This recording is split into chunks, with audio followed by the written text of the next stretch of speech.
Hello friends, આજે આપણે પ્રવાહ વિદ્યુત એના છેલ્લા મુદ્દા તરફ જઈ રહ્યા છીએ, જે મુદ્દાનું નામ છે પોટેન્શિયોમીટર. પોટેન્શિયોમીટર શું હશે? આ સાધનનો ઉપયોગ આપણે શાના માટે કરીશું? તો મિત્રો, એના નામ ઉપરથી જ છે, એના નામ ઉપરથી જ એનો ગુણ છે પોટેન્શિયોમીટર. પોટેન્શિયલ માપતું મીટર. પોટેન્શિયલ એટલે કે વિદ્યુત સ્થિતિમાનનો તફાવત. કોઈપણ વિદ્યુત કોષનું ઈએમએફ કેટલું છે, કોઈપણ વિદ્યુત કોષનો પોટેન્શિયલ કેટલો છે, એ માપવા માટે જે સાધનનો ઉપયોગ થાય છે એને આપણે પોટેન્શિયોમીટર તરીકે ઓળખીએ છીએ. ખ્યાલ આવી ગયો? ટૂંકમાં આપણે એમ સમજી શકીએ કે આ સાધનની મદદથી કોઈપણ વિદ્યુત કોષનું ઈએમએફ કેટલું છે. સમજ્યા? તમારી પાસે બે બેટરી છે, જેમાંથી એક બેટરીનું ઈએમએફ કેટલું છે તમને ખબર છે, પણ બીજી બેટરીનો વોલ્ટેજ કેટલો છે, એનું ઈએમએફ કેટલું છે આપણને ખબર નથી. તો પોટેન્શિયોમીટરના સાધનની મદદથી એ જે બેટરી અથવા તો કોષ હશે એનું ઈએમએફ આપણે માપી શકીશું. ત્યારબાદ પોટેન્શિયોમીટરના સાધનનો ઉપયોગ કરી જે તે વિદ્યુત કોષનું ઈએમએફ માપ્યું હોય, અથવા તો જે તે કોષ કે જેનો આંતરિક અવરોધ સ્મોલ આર હોય, તો આંતરિક અવરોધ પણ આપણે આ સાધનની મદદથી માપી શકીએ છીએ. ફરીથી, પોટેન્શિયોમીટર સાધનની મદદથી વિદ્યુત કોષનું ઈએમએફ માપી શકાય છે. ત્યારબાદ વિદ્યુત કોષનો આંતરિક અવરોધ એ પણ માપી શકાય છે. અને તમને એવું લાગે કે મારી પાસે બે વિદ્યુત કોષો છે, E1 અને E2. આ બંને વિદ્યુત કોષોની મારે સરખામણી કરવી છે. આના કરતાં કેટલું ચડિયાતું છે, તો વિદ્યુત કોષોની સરખામણી કરવા માટે પણ આપણે પોટેન્શિયોમીટરનો ઉપયોગ કરીએ છીએ. તો કયા ત્રણ ઉપયોગો થયા? એક તો વિદ્યુત કોષનું ઈએમએફ માપવા માટે, ત્યારબાદ વિદ્યુત કોષનો આંતરિક અવરોધ માપવા માટે, અને બે વિદ્યુત કોષોનો ઈએમએફનો સરખામણી કરવી હોય એના માટે. ક્લિયર? હવે આપણી ટેક્સ્ટ બુકની અંદર થોડો મોટો પોઈન્ટ આપ્યો છે, પણ આપણે એક કામ કરીએ. પોટેન્શિયોમીટર નામનું સાધન છે એ શરૂઆતથી લઈએ તો આપણને એના વિશેની આઈડિયા ઝડપથી ક્લિયર થાય. એટલે શરૂઆત કરીએ પોટેન્શિયોમીટર સાધનના સિદ્ધાંતથી. એનો સિદ્ધાંત શું છે? આપણે સિદ્ધાંતથી શરૂઆત કરીએ કે પોટેન્શિયોમીટરનો સિદ્ધાંત શું છે. ઓકે, હવે પોટેન્શિયોમીટરનો સિદ્ધાંત સમજવા માટે અહીં આગળ હું એક આકૃતિ દોરું છું કે આપણી પાસે એક કોષ છે. આ કોષનો એક આંતરિક અવરોધ છે R જેટલો. હવે આ કોષની સાથે આપણે અહીં આગળ એક અવરોધનું જોડાણ કરી દઈએ. એટલે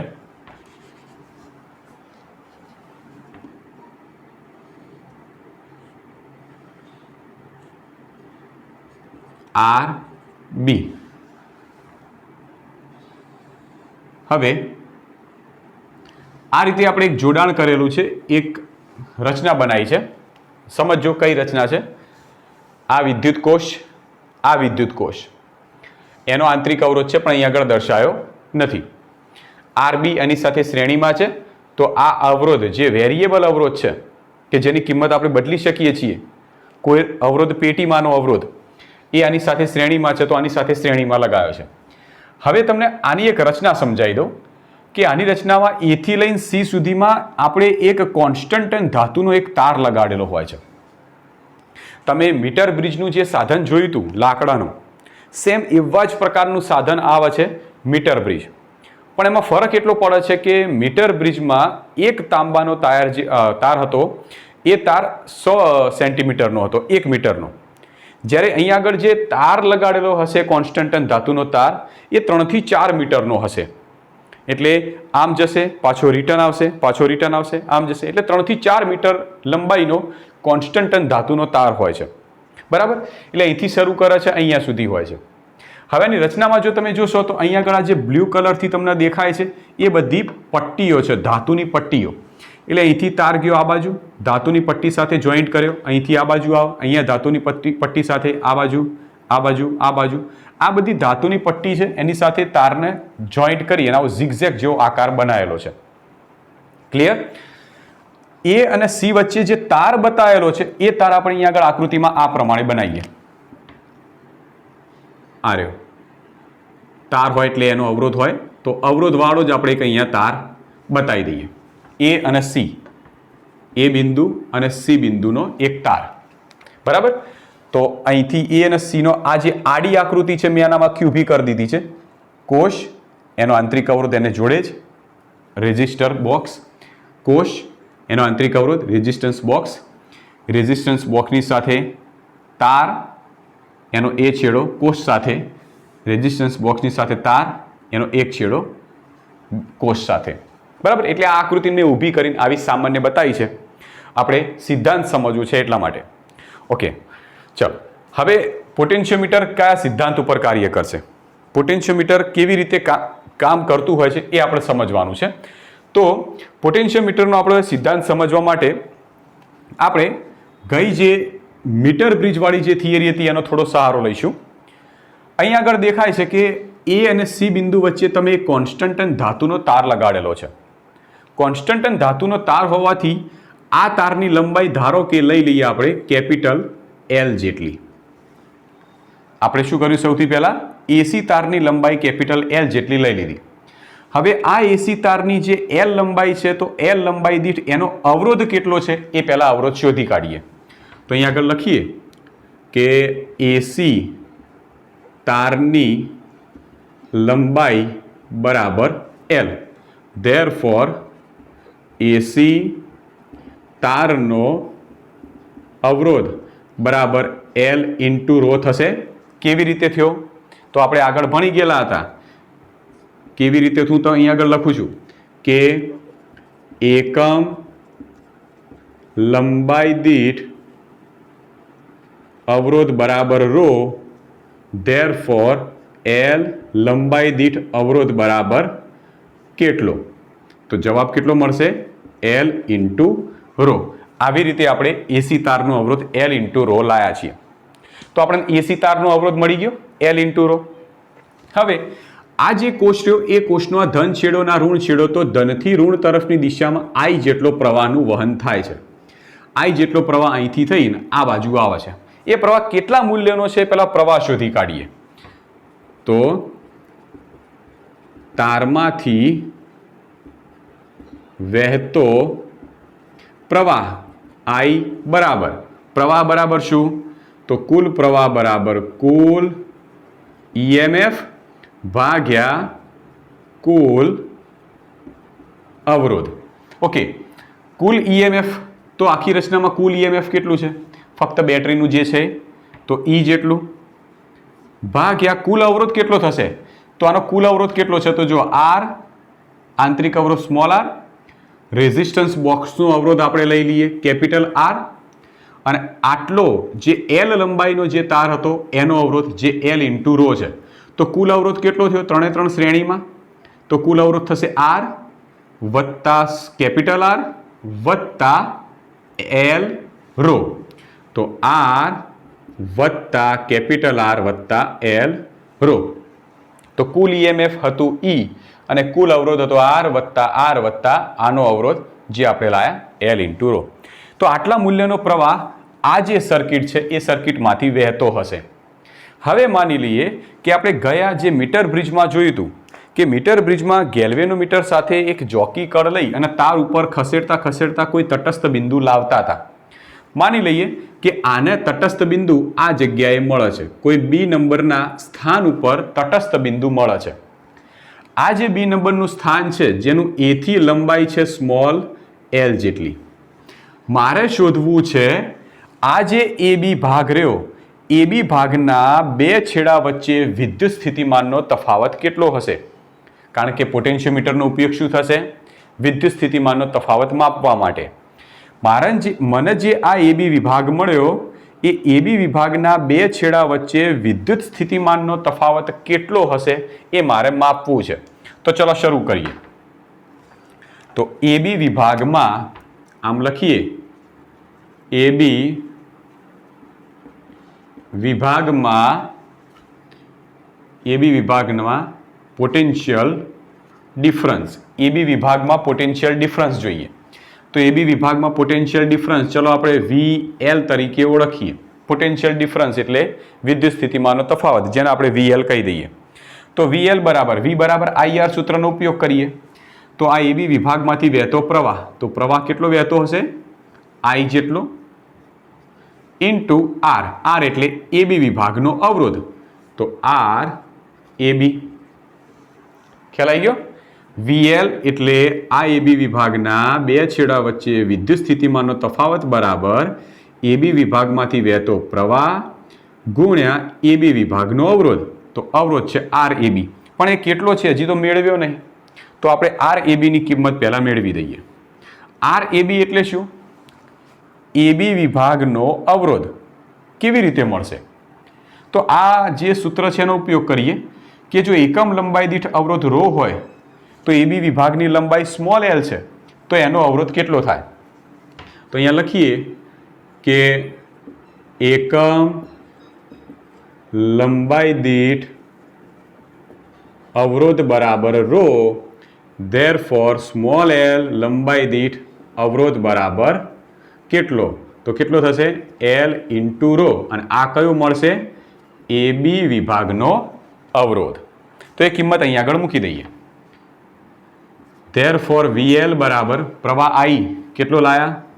E/R plus capital R plus L ρ into RAB ની કિંમત L ρ. અહીં આગળ આપણે VL ρને અંદર લઈ જઈએ તો E ρ છેદમાં R plus capital R plus L ρ into L. હવે મેં આ કૌંસમાં જે બધા પદ રાખ્યા બધા પદ અચળ છે. અચળ કેવી રીતે?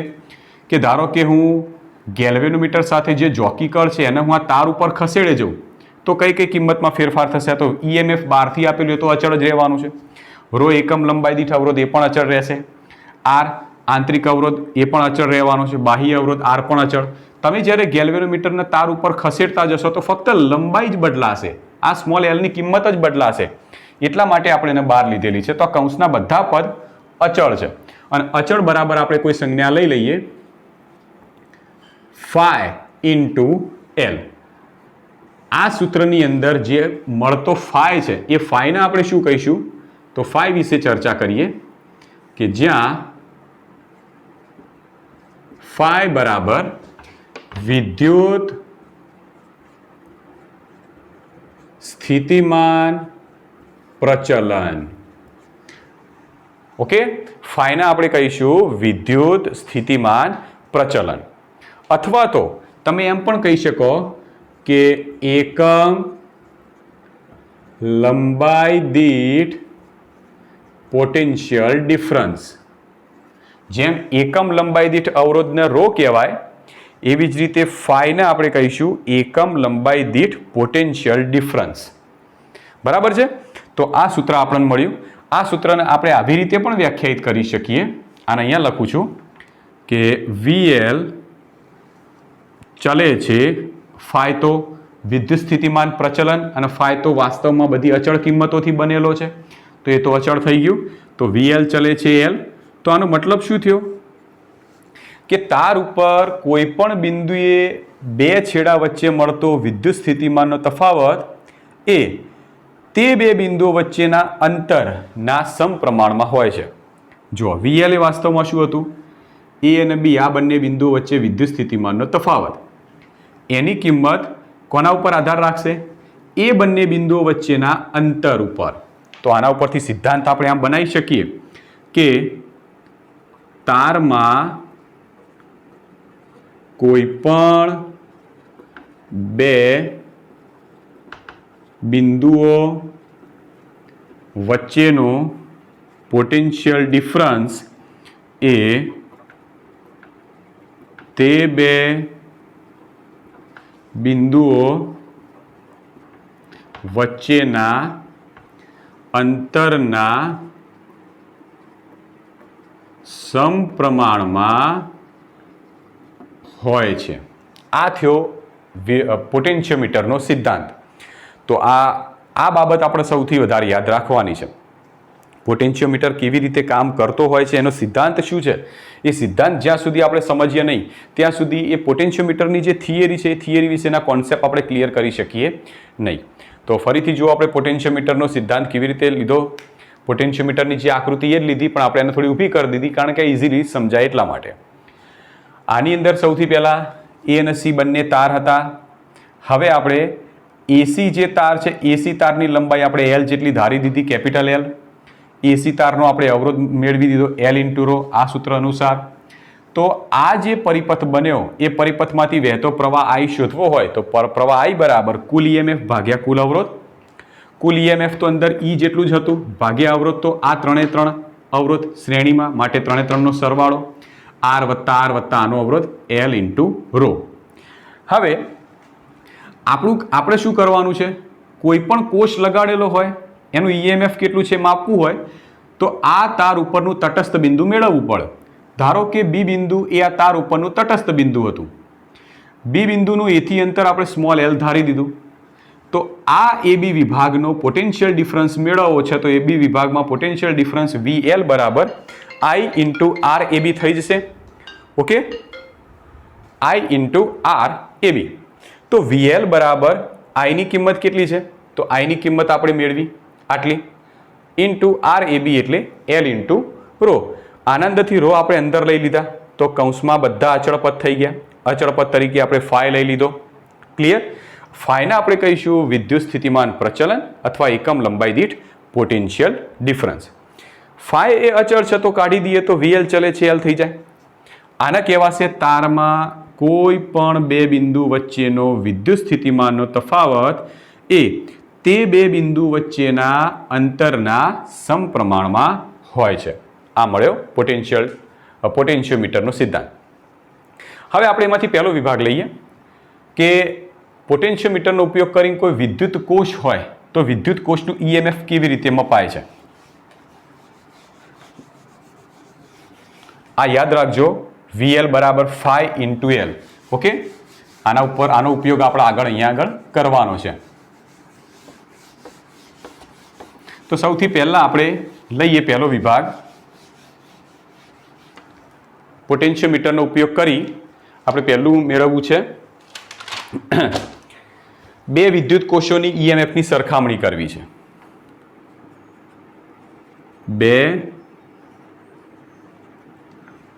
બે વિદ્યુત કોષોના ઈએમએફની સરખામણી.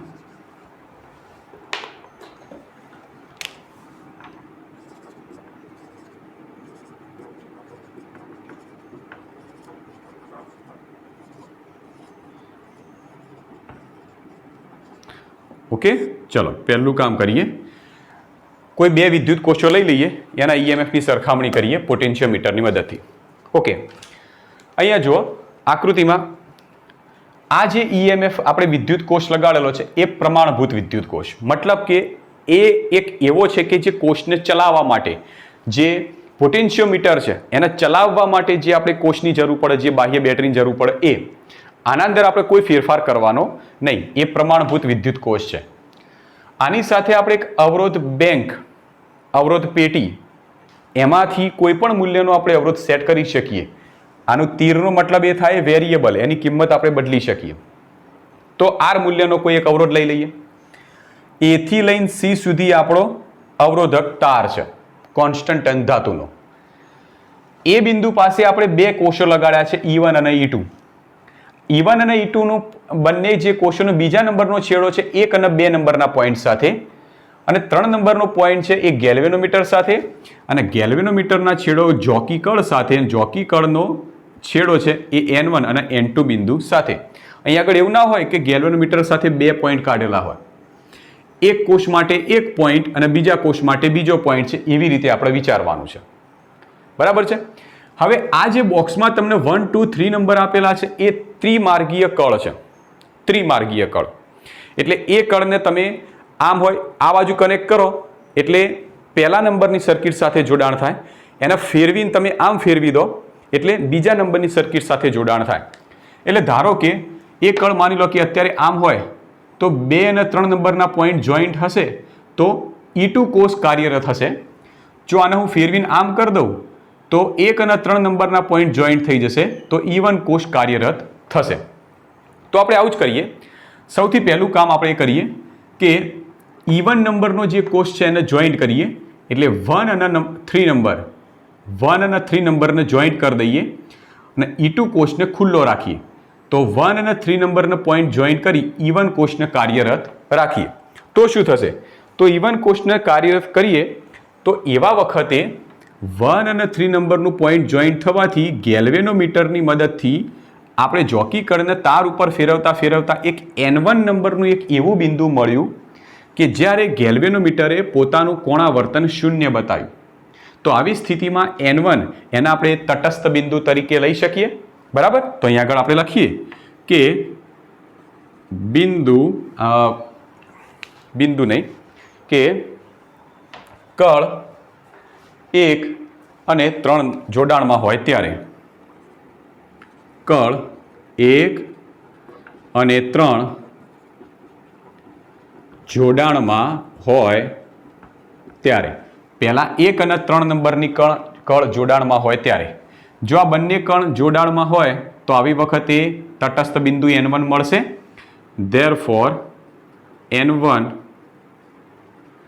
તટસ્થ બિંદુ મળે. N1 નંબરનું તટસ્થ બિંદુ મળી ગયું. હવે આપણે કિર્ચોફના નિયમનો ઉપયોગ કરીએ કોઈક બંધ ગાળા માટે. કયો બંધ ગાળો લઈશું? જોજો, A થી જવા દઈએ N1 થી ગેલ્વેનોમીટર G, ત્યાંથી જઈએ 3 નંબરનો પોઈન્ટ, ત્યાંથી 1 નંબરનો પોઈન્ટ, ત્યાંથી E1 અને ત્યાંથી A. ફરીથી જુઓ કયો પોઈન્ટ લીધો. જુઓ, A થી લઈએ N1 થી જઈએ G થી 3 નંબર થી 1 નંબર થી E1 થી A. તો બંધ માર્ગ A N1 G3 1 E1 A માટે આ રહ્યા બંધ ગાળા માટે. આ બંધ ગાળા માટે આપણે કિર્ચોફનો નિયમ વાપરીએ. તો જુઓ, જેવો તમે આ બંનેનું જોડાણ કરશો એટલે આ પ્લસ છેડો તો પ્લસથી માઇનસ તરફ, એટલે આવી દિશામાં પ્રવાહનું વહન થશે. આમ સાથે સાથે આ કોષમાંથી પણ પ્રવાહ આમ આવશે. તો આનો પ્રવાહ બંનેના પ્રવાહ ભેગા થઈ આ તારમાં આવી દિશામાં પ્રવાહ જશે. આ જે તાર રહ્યો એ તારની આપણે લંબાઈ જો L1 લંબાઈ ધારી દઈએ, A થી N1 લંબાઈ L1 ધારી દઈએ. જો A N1 બરાબર L1 હોય તો A N1 આટલી લંબાઈ L1 ધારી દઈએ તો A થી લઈ N1 સુધીનો પોટેન્શિયલ ડિફરન્સ કેટલો થવાનો? તો આપણે આગળ એક સૂત્ર મેળવ્યું હતું કે VL બરાબર phi into L, જ્યાં phi શું હતું? એકમ લંબાઈ દીઠ પોટેન્શિયલ ડિફરન્સ. તો A થી N1 ની લંબાઈ L1 છે તો A થી N1 સુધીનો પોટેન્શિયલ ડિફરન્સ કેટલો થાય? phi into L1. ખબર પડી? તો એક કામ કરીએ, હું થોડું લખું છું તો તમને ખ્યાલ આવશે. આ પોઈન્ટ અત્યારે કાઢી નાખું. અહીંયા આગળ આમ લખું કે A N1 બરાબર L1 લેતા, ધેરફોર A N1 વિભાગમાં પોટેન્શિયલ ડિફરન્સ બરાબર phi into L1. કેવી રીતે? એકમ લંબાઈ દીઠ પોટેન્શિયલ ડિફરન્સ બરાબર phi, ધેરફોર L1 લંબાઈ દીઠ પોટેન્શિયલ ડિફરન્સ કેટલો? તો મળશે phi into L1. આવી રીતે આપણે phi into L1 લાવી દીધું. હવે બંધ ગાળો લઈએ A N1 G3 1 E1 A. બંધ ગાળા A N1 G3 1 E1 A માટે. તો સૌથી પહેલા આમાંથી વહેતો પ્રવાહ દિશામાં, આમાંથી વહેતો પ્રવાહની જ દિશામાં આગળ જઈએ માટે આનું પોટેન્શિયલ ડિફરન્સ ઋણ, તો -phi into L1. ત્યારબાદ ગેલ્વેનોમીટરનું પોટેન્શિયલ, ગેલ્વેનોમીટર તો શૂન્ય કોણાવર્તન દર્શાવશે માટે એનું પોટેન્શિયલ 0. ત્યાંથી આપણે આવીશું બેટરીમાં અને બેટરીનો પાછળનો છેડો ધન માટે એનું EMF આવશે ધન E1 બરાબર એ બિંદુ આગળ પાછા એટલે 0. Therefore -phi-L1 plus E1 બરાબર 0. તો E1 બરાબર શું મળ્યું? phi-L1. આપણને આ પહેલા નંબરનું સમીકરણ મળી ગયું. સેમ આવી રીતે હવે શું કરીએ? જેમ કળ 1 અને 3 કનેક્ટ કરી હતી એવી રીતે હવે 2 અને 3 કનેક્ટ કરીએ. કળ 2 અને 3 નું જોડાણ કરીએ.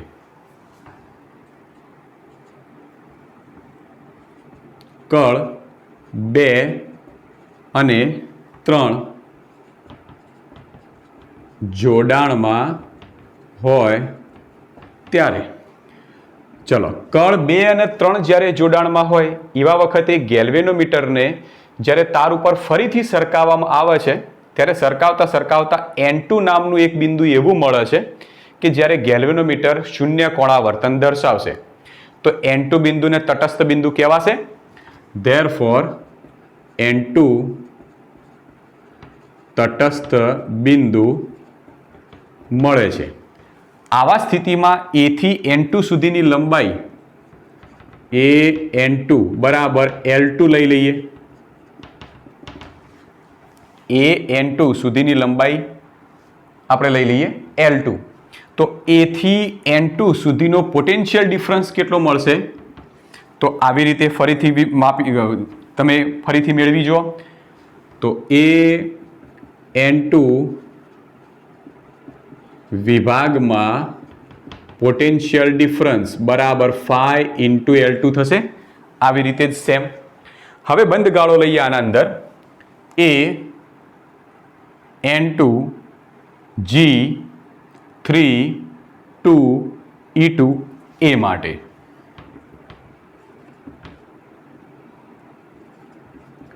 બંધ ગાળા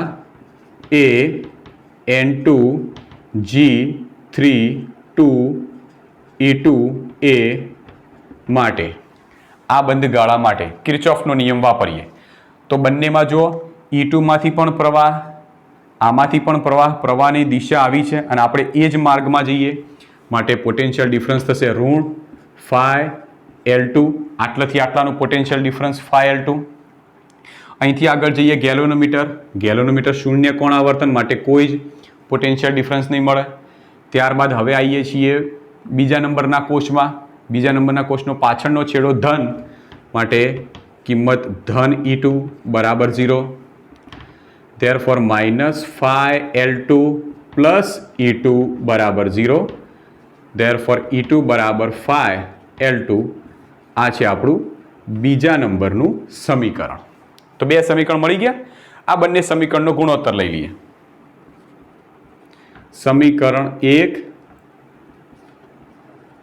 અને 2 નો ગુણોત્તર લેતા તો શું થશે?